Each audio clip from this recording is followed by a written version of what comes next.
C5 app download ചെയ്യൂ. കാണൂ മുഴുവൻ എപ്പിസോഡുകളും സൗജന്യമായി.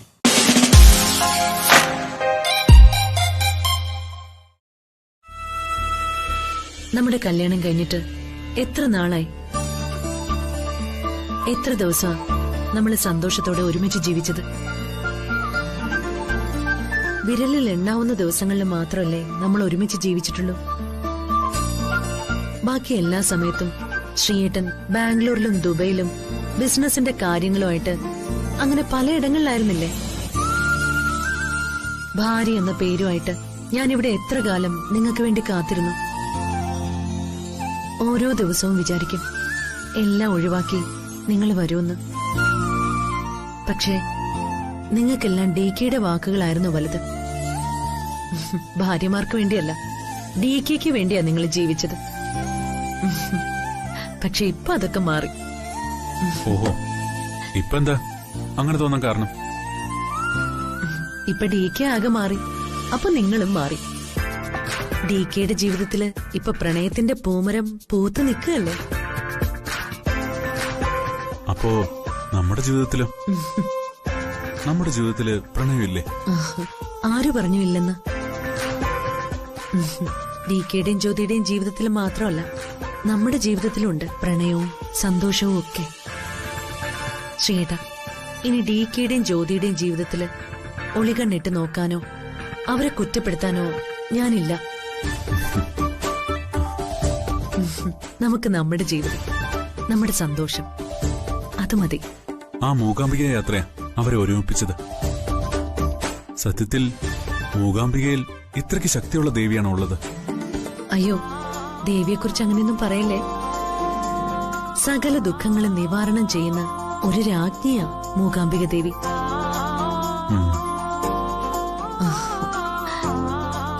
ശ്രീയേട്ടാ, ഞാനൊരു കാര്യം പറയട്ടെ. എന്ത് കാര്യം? നമുക്കും ഒരു യാത്ര പോയാലോ? എവിടേക്ക്? എവിടേക്കെങ്കിലും. എന്നാ വല്ല ബീച്ചിലേക്കോ റിസോർട്ടിലേക്കോ അങ്ങനെ എങ്ങോട്ടെങ്കിലും പോവാം. വേണ്ട വേണ്ട, അങ്ങനെ ഒരു സ്ഥലമല്ല ഞാൻ ഉദ്ദേശിച്ചത്. പിന്നെ നമുക്ക് ഒരു ട്രക്കിങ്ങിന് പോയാലോ?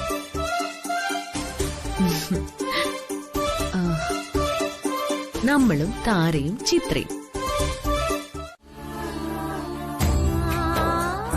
എല്ലാവരും ഒരു കൂട്ടുകുടുംബമായി സന്തോഷത്തോടെ ഇവിടെ തന്നെ ജീവിക്കണമെന്നാ എന്റെ ഒരു ആഗ്രഹം. എത്ര കാലമായിട്ടാ? ഒരുപാട് നാളൊന്നും അതിന് സാധിക്കുമെന്ന് എനിക്ക് തോന്നുന്നില്ല. അവരൊക്കെ വേറെ കുടുംബങ്ങളാ, വ്യക്തികളാ. അവരുടെ ഐഡന്റിറ്റിയെ നമ്മൾ അംഗീകരിക്കണ്ടേ? അതിന് അവരുടെ ഐഡന്റിറ്റിക്ക് ഇപ്പൊ എന്താ കുഴപ്പം? ഇപ്പൊ അവരെ DKയുടെ മക്കളായിട്ടും മരുമക്കളായിട്ടും മാത്രമേ ആളുകൾ കാണുന്നുള്ളൂ. അതല്ലാതെ അവർക്ക് പ്രത്യേകമായി ബിസിനസ്സുകളും വീടുകൾ, കുടുംബങ്ങൾ ഒക്കെ വേണ്ടേ? അവരെ അവരായിട്ടങ്ങ് അറിയപ്പെടണ്ടേ ഏട്ടാ? ജീവിക്കാവുന്ന അത്രത്തോളം കാലം ഇവിടെ എല്ലാവരും സന്തോഷമായി ജീവിക്കട്ടെ. ഈ സമ്പത്തും സൗഭാഗ്യങ്ങളും എല്ലാം അവർക്കും കൂടി ഉള്ളതാ. അതല്ല ഏട്ടാ, അവർക്കും വേറെ വീടും കുടുംബവും ഒക്കെ വേണമെന്ന് അവരിങ്ങോട്ടേക്ക് പറയുന്നതിന് മുമ്പ് നമ്മളായിട്ട് അവർക്ക് വേറെ സൗകര്യങ്ങൾ ഉണ്ടാക്കി കൊടുക്കണം. അതല്ലേ വേണ്ടേ? താൻ പറയുന്നതിലും കാര്യമുണ്ട്. നമുക്ക് ആലോചിക്കാം. എന്റെ ഭാര്യയുടെ അഭിപ്രായത്തിന് ഞാൻ വില കൽപ്പിച്ചില്ല എന്നാളെ പറയരുതല്ലോ. എന്തൊരു നല്ല ഭർത്താവ്. അല്ല, എനിക്കെന്താ കുഴപ്പം? ഒരു കുഴപ്പമില്ല. നിങ്ങൾ എന്റെ ചക്കര മുത്തല്ലേ?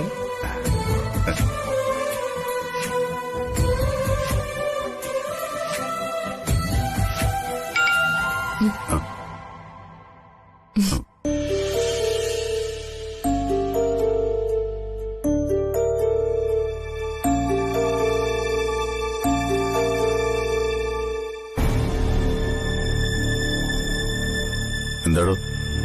ഏട്ടാ നോക്കിയേ.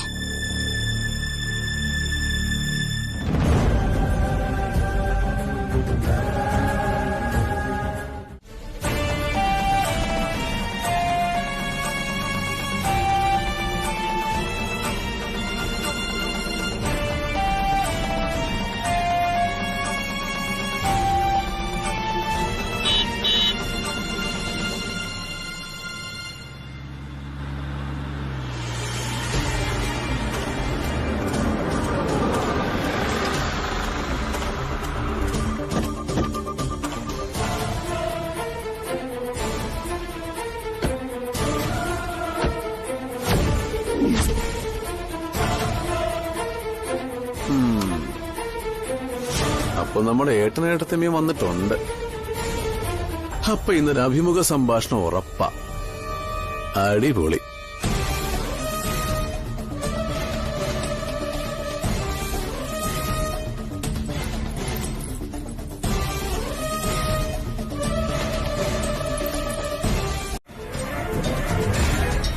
ഇത് നിന്റെ അഹങ്കാരം കൊണ്ട് നീ സ്വയം ഉണ്ടാക്കി വെച്ച കുരുക്ക. ഞങ്ങളോട് ആരോടും ഒരു വാക്ക് ആലോചിക്കാതെ ഇത് ചെയ്യാൻ നിനക്ക് എങ്ങനെ ധൈര്യം വന്നു? ഏട്ടാ, ഞാൻ എല്ലാം പറയാം. ഒരു മിനിറ്റ് എന്റെ കൂടെ ഒന്ന് വന്നേ. വാ ഏട്ടാ, വാ. എന്തിനാ ഇവിടെ ഒന്ന് പറഞ്ഞാ പോരെ? എല്ലാവരും കേക്കട്ടെ നമ്മുടെ പ്രണയ കഥ. യോ, ഞാൻ വെറുതെ പറഞ്ഞേ ഉള്ളൂ. പറഞ്ഞു പറഞ്ഞു പറഞ്ഞു. ഏട്ടൻ വാ.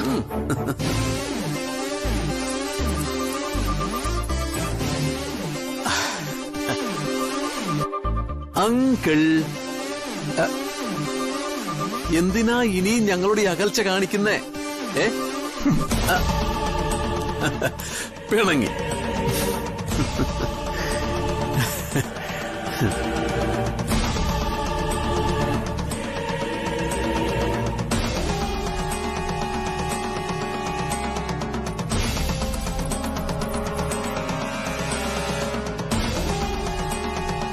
ചായ ഒന്നും വേണ്ട. എലിയെ കൊല്ലാൻ ഇല്ലം ചുടുന്ന് കേട്ടിട്ടുണ്ട്. അതാ നീ ഇപ്പൊ ചെയ്തോണ്ടിരിക്കുന്നത്. കൊല്ലേണ്ടത് എലിയാണെങ്കിൽ കൊല്ലുക തന്നെ വേണം ഏട്ടാ. അതിനെന്ത് മാർഗം വേണമെങ്കിലും ഉപയോഗിക്കാം. എനിക്ക് ഏട്ടനോട് പറയാനുള്ളത് ഒരു കാര്യമുള്ളൂ. ഏട്ടൻ അതിനെനിക്ക് വാക്ക് തരണം. എന്ത് വാക്ക്? ഇവിടെ വെച്ച് ഏട്ടൻ അയാളുമായിട്ട് ഒരു പ്രശ്നം ഉണ്ടാക്കില്ലെന്ന്. ഇങ്ങനെ ഒരു പ്ലാനിങ്ങിന്റെ ഭാഗമായിട്ടാണ് ഞാൻ അയാളുടെ ജീവിതത്തിലേക്ക് കയറി ചെന്നതെന്ന് അയാൾ അറിയരുത്. കൊള്ളാം. ഞാൻ അവനോട് സന്തോഷത്തോടെ ചിരിച്ചുല്ലസിച്ച് സംസാരിച്ചിടപെടണമെന്നോ? അതൊരിക്കലും നടക്കില്ല. അതൊന്നും വേണ്ട ഏട്ടാ. ഏട്ടൻ അയാളോട് സംസാരിക്കണ്ട, പക്ഷെ വഴക്കുണ്ടാക്കരുത്. വഴക്കുണ്ടായ ഈ പ്ലാനിങ് എല്ലാം തെറ്റും. പ്രിയ, എനിക്ക് നീ ഒരു വാക്ക് തരണം. ഏട്ടൻ പറ, ഞാൻ എന്തും ചെയ്യാം. എത്രയും പെട്ടെന്ന് നീ അവിടുന്ന് തിരിച്ചിങ്ങോട്ട് പോന്നേക്കണം. അവിനാശമായുള്ള ജീവിതത്തിൽ നിന്ന് നീ പിന്മാറിയേ പറ്റൂ. എന്നിട്ടുടൻ തന്നെ നീ വേറൊരു കല്യാണം കഴിക്കണം. ഏട്ടോ, നിന്റെ കല്യാണം ഉടനെ നടന്നേ പറ്റൂ. ഞാൻ നടത്തും. അതിനുവേണ്ടി ഒരു പയ്യനെ ഞാൻ കണ്ടെത്തും. നീ എനിക്കിപ്പോ വാക്ക് തരണം.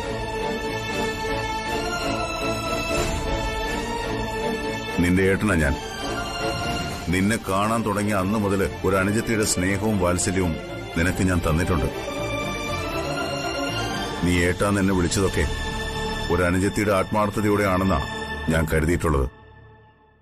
അത് സത്യമാണെങ്കിൽ നീ ഇപ്പൊ എനിക്കൊരു വാക്ക് തന്നേ പറ്റൂ. ഉടൻ തന്നെ മറ്റൊരു കല്യാണം കഴിക്കാൻ നീ സമ്മതിക്കണം. സമ്മതിച്ചേ പറ്റൂ. എന്താ, വാക്ക് തരാൻ പറ്റില്ലേ?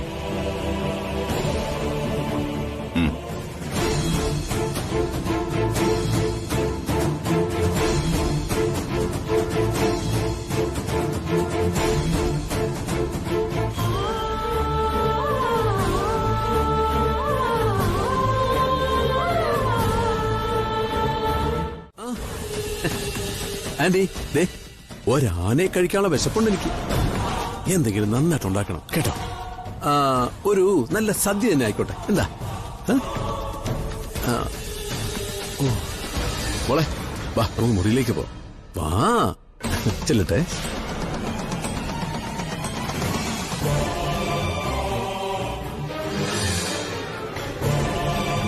അവൻ ഇത്രയൊക്കെ പറഞ്ഞിട്ട് പോയിട്ട് ഏട്ടൻ എന്താ അവനോടൊന്നും പറയാത്തെ?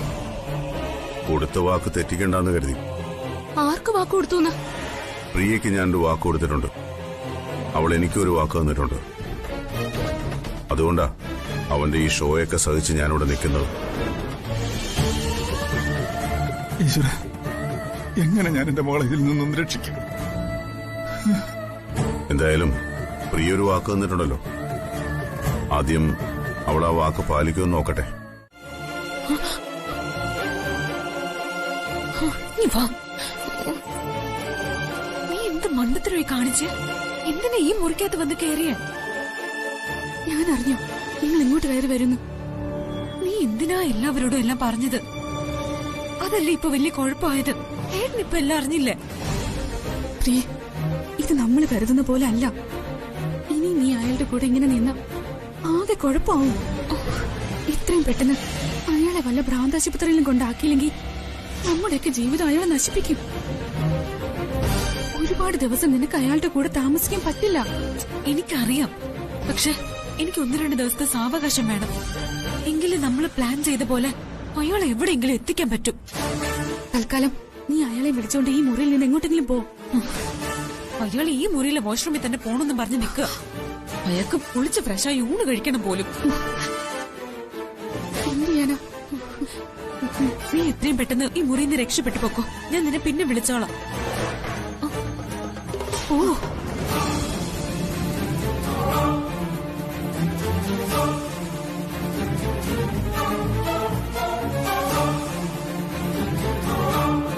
ആയുസുണ്ടാവില്ല.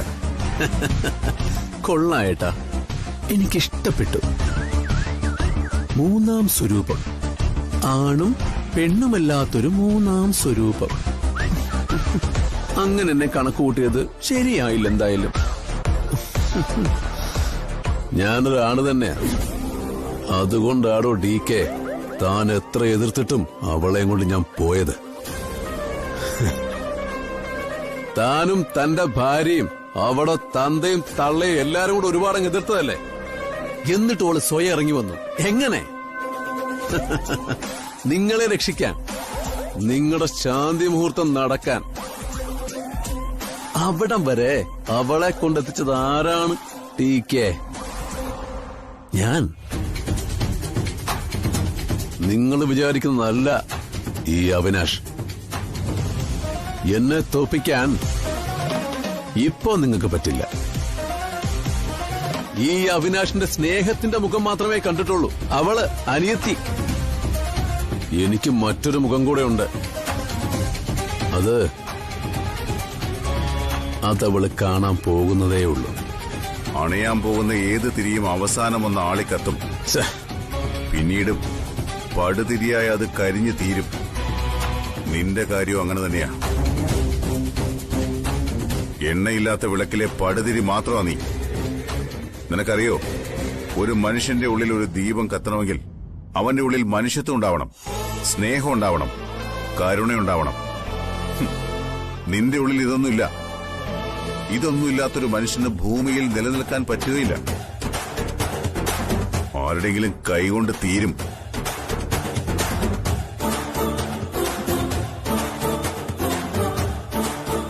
നിന്റെ വിധി അതാ. അവസാനിക്കും മുമ്പേയുള്ള നിന്റെ ഈ ആളിക്കത്തൽ നീ ആടി തീർത്തോ. ഒരു കരുതിരിയായി എരിഞ്ഞു തീരാനുള്ളൊരു പടുജന്മാ നീ തീർന്നു. തീർക്കും നിന്നെ ഞാൻ.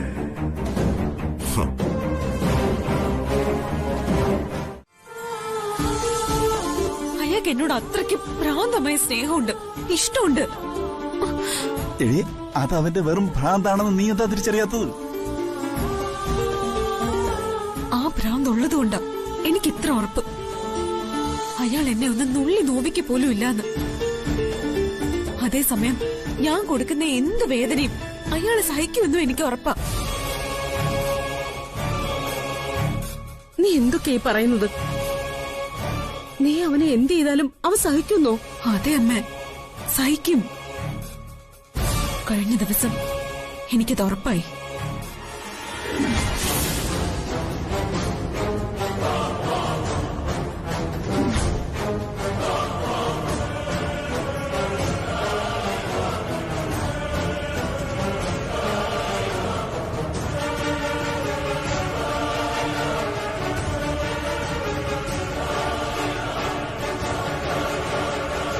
ഇതൊക്കെ സത്യമാണോ?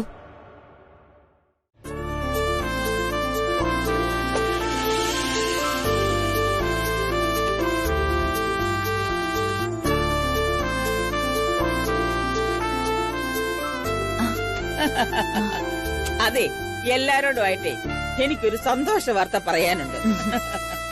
എന്താ അമ്മേ, എന്തു പറ്റി? ആഹാ, ഇന്നമ്മ വലിയ സന്തോഷത്തിലാണല്ലോ. ഇന്നെന്തോ സ്പെഷ്യലായിട്ട് ന്യൂസ് കിട്ടിയിട്ടുണ്ട്. എന്നാ പിന്നെ സംപ്രേഷണം തുടങ്ങാൻ അമ്മ പറഞ്ഞോ, ഞങ്ങള് കേക്കാം. നോ ബേഡി, നോ കളിയാക്കൽ, ഒരു കുത്തുചെറിഞ്ഞു. അതെ, എനിക്ക് നല്ല സന്തോഷമുള്ള കാര്യ നിങ്ങളോട് എനിക്ക് പറയാനുള്ളത്. എന്താ കാര്യം? അമ്മയ്ക്ക് എന്താ ഇത്ര വലിയ സന്തോഷം?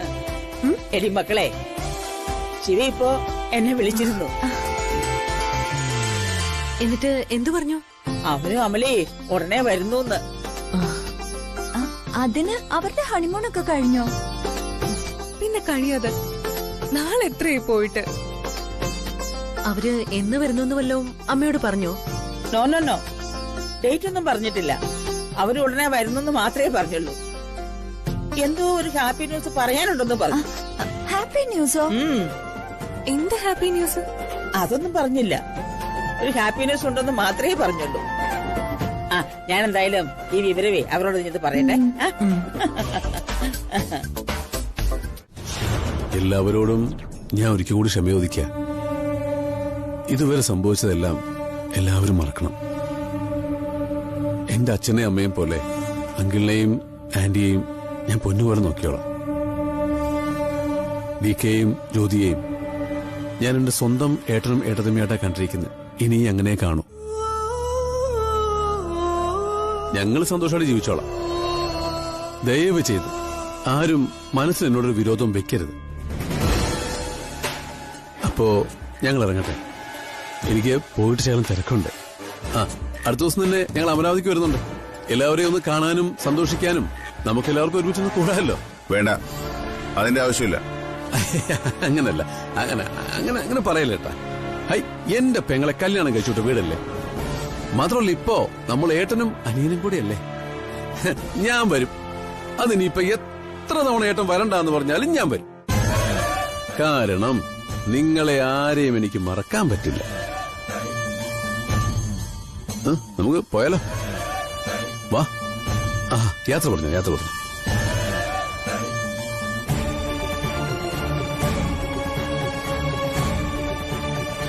പ്രേമോളെ, എത്രയും വേഗം നീ അവിടെ വിട്ട് പോരണം. പറ്റുമെങ്കിൽ ഇന്ന് തന്നെ ഇവനുമായിട്ടുള്ള എല്ലാ ബന്ധവും ഉപേക്ഷിച്ചു പോന്നേക്കണം.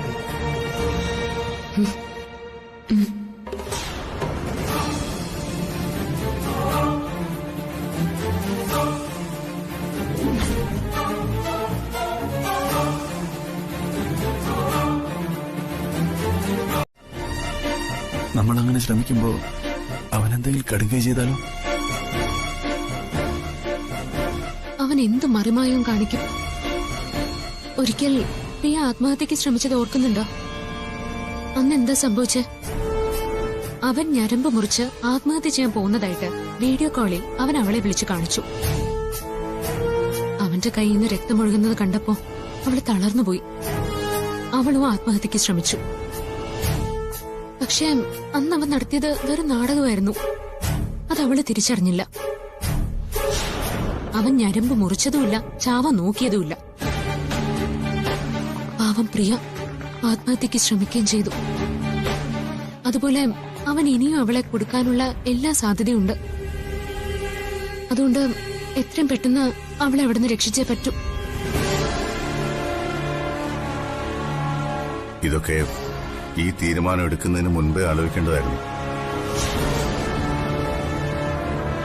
ഇനിയിപ്പോ ഒന്നും പറഞ്ഞിട്ട് കാര്യമില്ല. ഏത് നിമിഷവും എന്തും സംഭവിക്കാവുന്ന അവസ്ഥയിലാണ് അവന്റെ കൂടെയുള്ള ജീവിതം.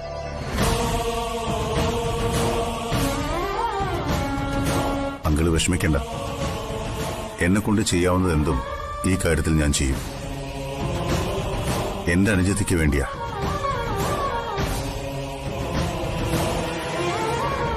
എത്രയും പെട്ടെന്ന് നമുക്ക് അവളുടെ വിവാഹം നടത്തണം. അത് മാത്രമേ ഉള്ളൂ ഇതിനൊരു പരിഹാരം.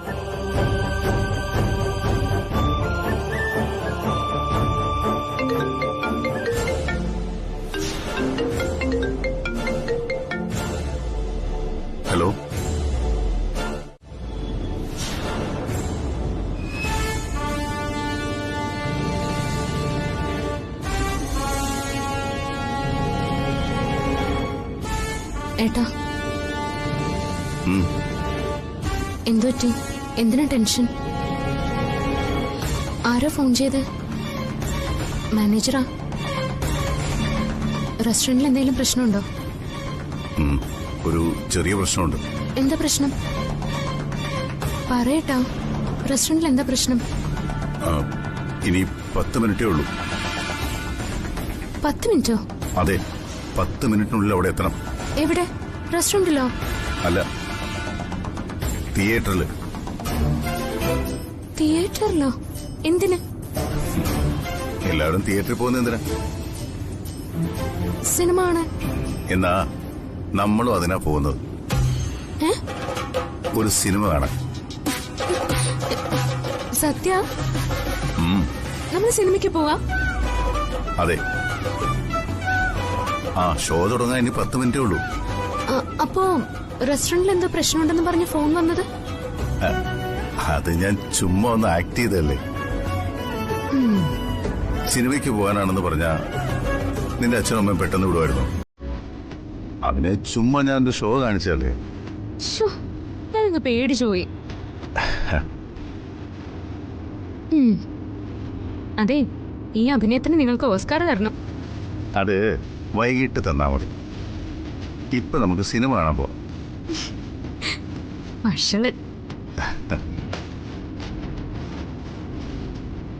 നേരെ നോക്കി വണ്ടി ഓടിച്ചേ.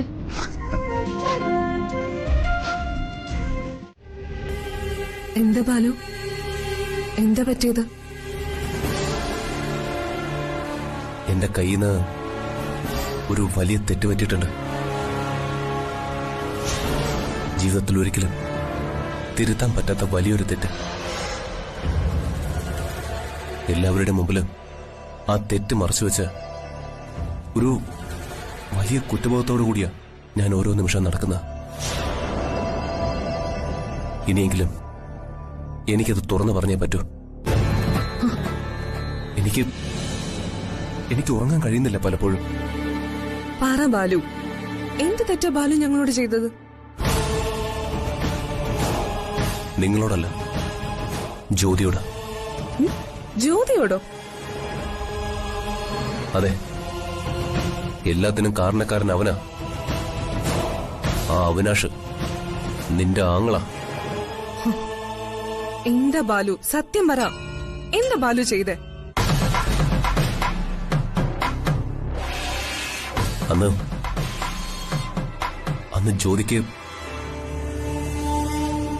ജ്യോതിക്ക് ജ്യൂസിൽ വിഷം കലക്കി കൊടുത്തത് അത് ഞാനാ.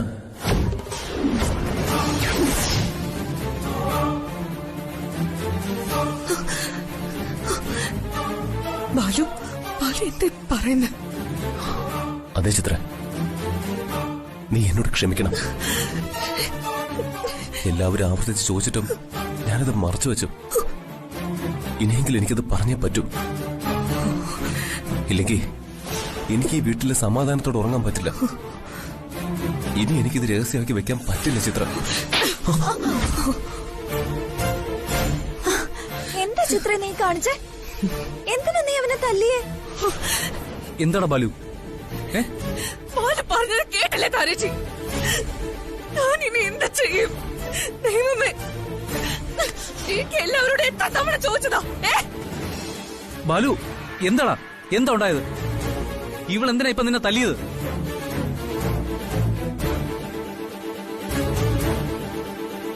ചോദിക്കേ, താരേച്ചി ചോദിക്കും ഞാൻ എന്തിനാ അടിച്ചത്? നിനക്ക് എന്താ ചിത്ര, ഭ്രാന്ത് പിടിച്ചോ? ഭ്രാന്ത് പിടിക്കും. ഇത് കേട്ടാലേ നിങ്ങൾക്കും ഭ്രാന്ത് പിടിക്കും. നീ കാര്യം എന്താന്ന് പറ.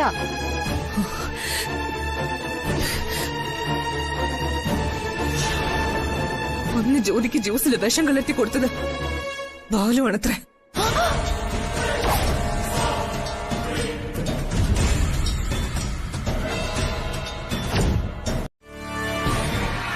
അന്ന് ജ്യോതിക്ക് ജ്യൂസിൽ വിഷം കലക്കി തന്നത്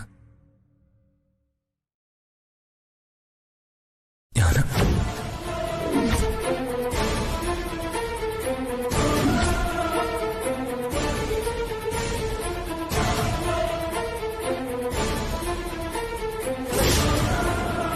എല്ലാം അവിനാഷ് പറഞ്ഞിട്ടാ.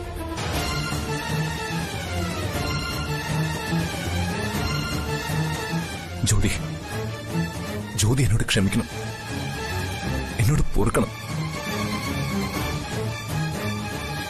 ഒരിക്കലും കൊല്ലണമെന്നൊന്നും വിചാരിച്ചിരുന്നില്ല.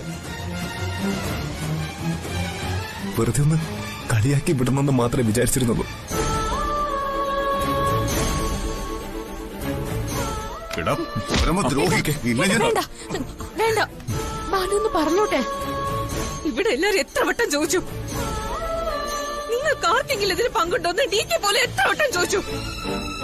എടാ, എന്തൊരു മഹാഭാപിയാടാ നീ.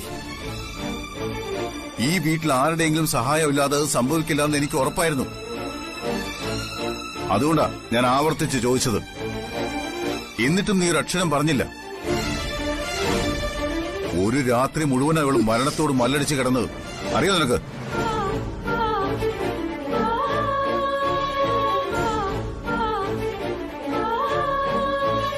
പൈലറ്റിൽ കണ്ട ഞാൻ എന്തൊക്കെയാ കേൾക്കുന്നത്? നിനക്കിത് എങ്ങനെ മനസ്സ് വന്നടാ? ആരെങ്കിലും ഒരാൾ നിർബന്ധിച്ചാൽ സ്വന്തം വീട്ടുകാരെ കൊല്ലാൻ പോലും മടിയില്ലാത്തവനായി പോയല്ലോടാ നീ. പറ്റിപ്പോയമ്മ.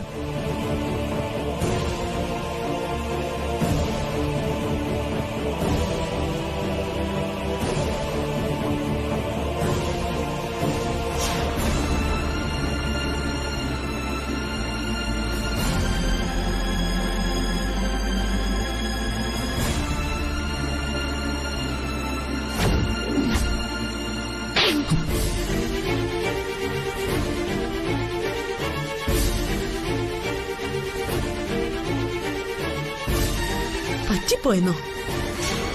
എത്ര എളുപ്പം നിനക്കത് പറയാൻ കഴിഞ്ഞു. ഇതിന്റെ പേരില് ഞാൻ അനുഭവിച്ചതൊക്കെ എന്താണെന്ന് നിനക്കറിയോ? DK എന്നെ സംശയിച്ചു. DK മാത്രമല്ല, എല്ലാവരും സംശയിച്ചു.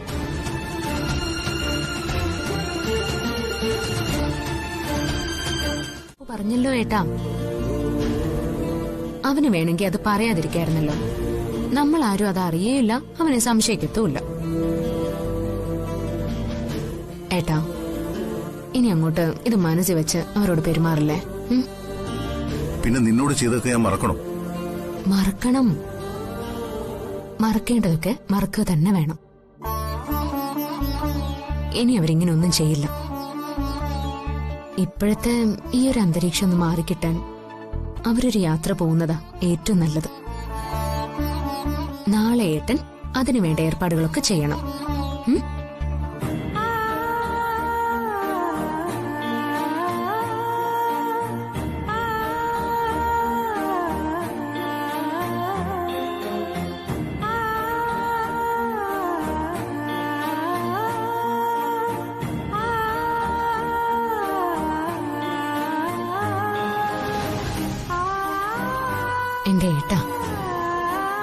എന്റെ ഏട്ടനിപ്പോ ഏറ്റവും വലുത് ഈ ഭൂമിയിൽ ഞാൻ തന്നെയാ.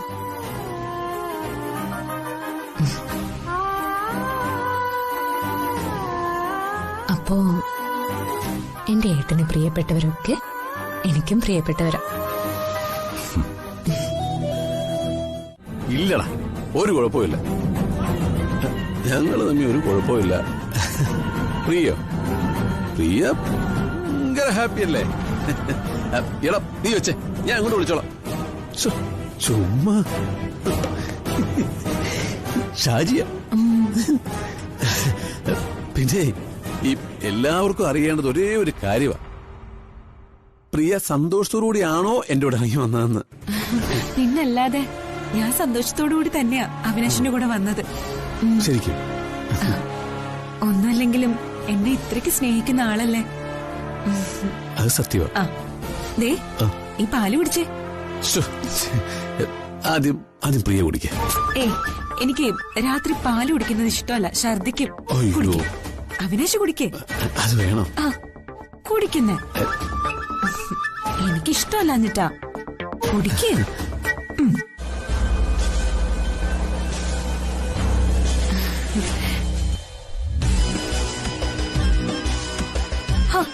മുഴുവൻ കുടിക്കേ കുടിക്കേ.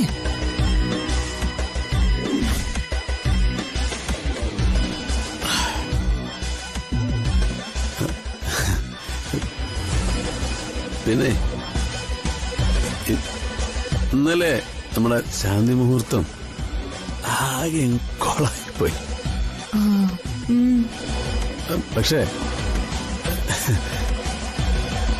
ഇന്ന് നമുക്കത് ഗംഭീരമായിട്ട് ആഘോഷിക്കണം. ആഘോഷിക്കാം, അതിനെന്താ.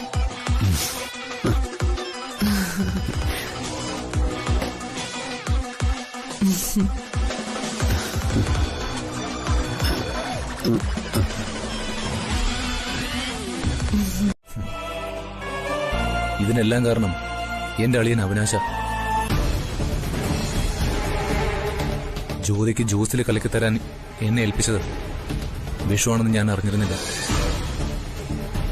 അതറിഞ്ഞിരുന്നെങ്കിൽ ഒരിക്കലും ഞാനത് ചെയ്യില്ലായിരുന്നു. എന്നോട് പറഞ്ഞത് അതൊരുതരം മയക്കുമരുന്നാണെന്നാ. എല്ലാവരുടെ മുമ്പിൽ ജ്യോതിയെ കളിയാക്കാൻ ഒരവസരം ഉണ്ടാക്കണമെന്ന് മാത്രമേ ഞാൻ വിചാരിച്ചിരുന്നുള്ളൂ. സാരമില്ല ബാലു, ഇനി ബാലു ഒരു തെറ്റും ചെയ്യില്ലെന്ന് എനിക്ക് ഉറപ്പുണ്ട്. പക്ഷേ ഇതിന്റെ പേരിൽ നിങ്ങൾക്കിടയിലുള്ള സ്നേഹം അതില്ലാതാവരുത്. അല്ല, എന്താ ഇപ്പൊ ഇത് തുറന്നു പറയാൻ കാരണം? മറ്റൊരാവശ്യമായിട്ട് അവിനാഷ് ഇന്നലെ എന്നെ കാണാൻ വന്നിരുന്നു. ജ്യോതി ഇല്ലാതാക്കാൻ പുതിയൊരു പ്ലാനിംഗ് ആയിട്ട് ഇന്നലെ വന്നത്. ജ്യോതിയെ കൊന്നിട്ട് ആ കുറ്റം DKയുടെ തലയിൽ കെട്ടിവെക്കാനാ അവന്റെ ഉദ്ദേശമെന്ന് എനിക്ക് മനസ്സിലായി.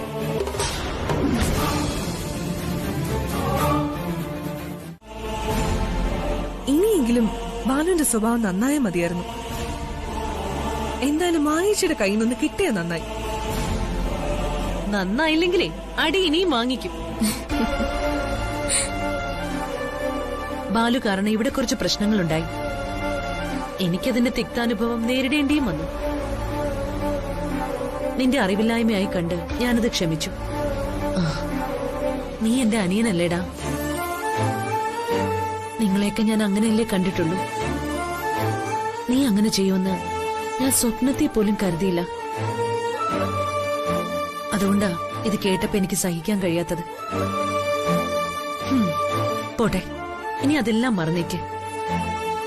ജ്യോതി പറഞ്ഞതുപോലെ നമ്മുടെ ഈ മൂഡ് ഓഫ് മാറാൻ ഈ യാത്ര നല്ലതാ. നമ്മൾ പ്ലാൻ ചെയ്ത യാത്ര മുടങ്ങാൻ പാടില്ല ബാലു. ഇതാണ് സ്പിരിറ്റ്. എല്ലാവരും പരസ്പരം ക്ഷമിക്കണം. നിങ്ങൾ 3 ആൺമക്കളും ഭാര്യമാരും എന്നും ഒന്നിച്ചു തന്നെ നടക്കണം. മറ്റെല്ലാം നമുക്കങ്ങ് മറക്കാനേ. എന്താ ബാലു ഓക്കെ അല്ലേ?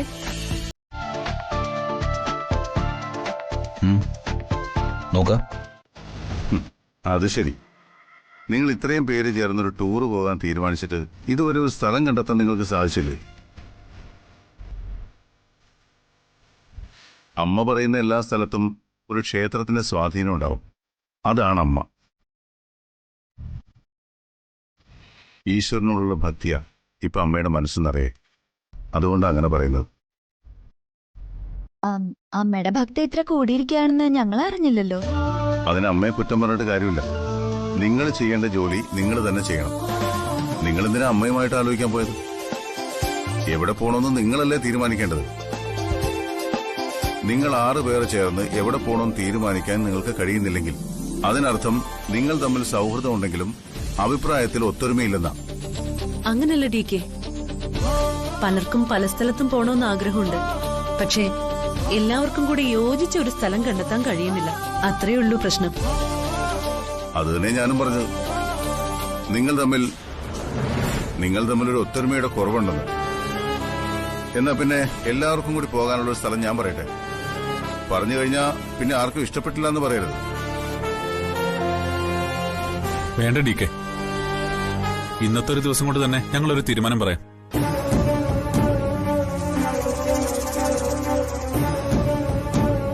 അധികം ദൂരത്തൊന്നും അല്ലാത്ത നല്ലൊരു സ്ഥലം തന്നെ ഞങ്ങൾ വളരെ നല്ലത്. എന്തായാലും ഇന്ന് വൈകുന്നേരത്തിന് മുമ്പ് ഒരു തീരുമാനം അറിയിച്ചാൽ ബാക്കി കാര്യങ്ങൾ ഞാൻ അറേഞ്ച് ചെയ്യാം. ശ്രീറാം,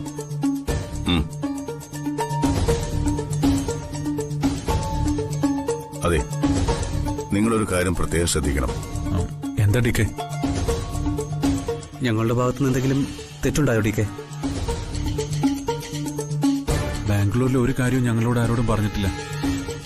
അതൊന്നുമല്ല, നിങ്ങളൊക്കെ ഡി കെ വളർത്തിയ ആൺകുട്ടികൾ തന്നെയാണോ എന്ന് ഇപ്പൊ എന്റെ സംശയം.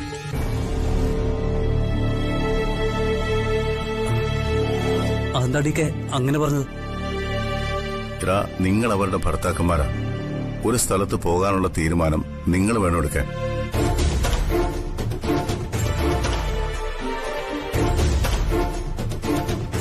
എന്നിട്ടത് അവരെ കൊണ്ട് സമ്മതിപ്പിക്കണം. മനസ്സിലായോ? അതാണ് ഭർത്താക്കന്മാരുടെ മിടുക്ക്. ഇല്ലെങ്കിൽ ഇതുപോലെ ഇപ്പോഴും ഒരു തീരുമാനത്തിലെത്താൻ പറ്റാതെ വരും. മനസ്സിലായോ?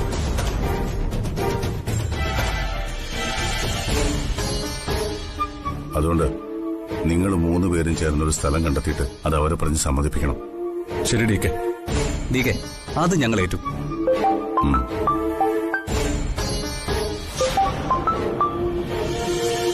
ഹലോ,